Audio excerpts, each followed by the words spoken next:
आमच्या सत्तेआधीच सरकारनं सिंचन प्रकल्पाची किंमत वाढवली. युती सरकारनं पार्टी फंडासाठी प्रकल्पाच्या किमतीत 100 कोटी मागितले. सिंचन प्रकल्पातील घोटाळ्यावरून अजित पवारांचे गंभीर आरोप.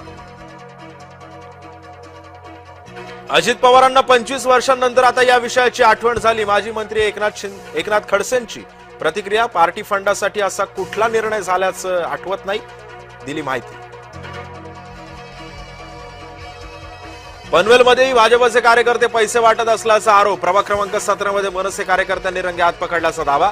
पैशांची पाकिटं मतदारांची यादी पोलीस फ्लाइंग स्क्वॉडला दिली.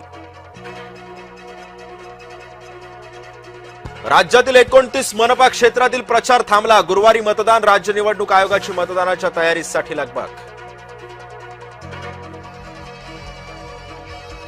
अजित पवारांनी गुन्हेगारांना तिकीट दिलंय हे अतिशय चूक.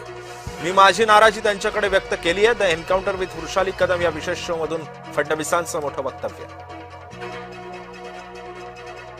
वाढवण बंदरासोबतच विरारला विमानतळ करता येईल का यावर विचार सुरू. रितसर अभ्यास झाल्यावर दोन्हीपैकी एक ठिकाणचा निर्णय घेणार. जय महाराष्ट्राला दिलेल्या विशेष मुलाखतीतून मुख्यमंत्र्यांचं वक्तव्य. उद्धव ठाकरेंना मी शत्रू मानत नाही, पण ते माझ्या आई वडिलांबद्दल बोलले त्याचं वाईट वाटलं. जय महाराष्ट्राच्या मुलाखतीतून फडणवीसांनी व्यक्त केली खंत.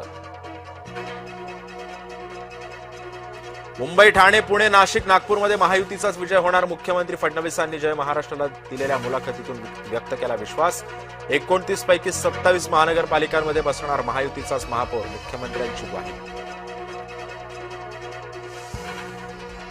आमच्या सत्तेआधी आधीच्या सरकारनं सिंचन प्रकल्पाची किंमत वाढवली. युती सरकारनं पार्टी फंडासाठी प्रकल्पाच्या किमतीमध्ये 100 कोटी मागितले. पुरंदर सिंचन प्रकल्पातील घोटाळ्यावरून अजित पवारांचे गंभीर आरोप. पवार गटाचं विलिनीकरण राष्ट्रवादीमध्ये नाही. राष्ट्रवादीच्या विलिनीकरणावर अजित पवारांची बेधडक प्रतिक्रिया. अकोटमधील एमआयएमच्या 5ही नगरसेवकांवर कारवाई होणार. पक्षाकडून 5ही नगरसेवकांना कारणे दाखवा नोटीस. पक्षाच्या परवानगी विना भाजपच्या स्वीकृत नगरसेवकाला पाठिंबा दिला होता.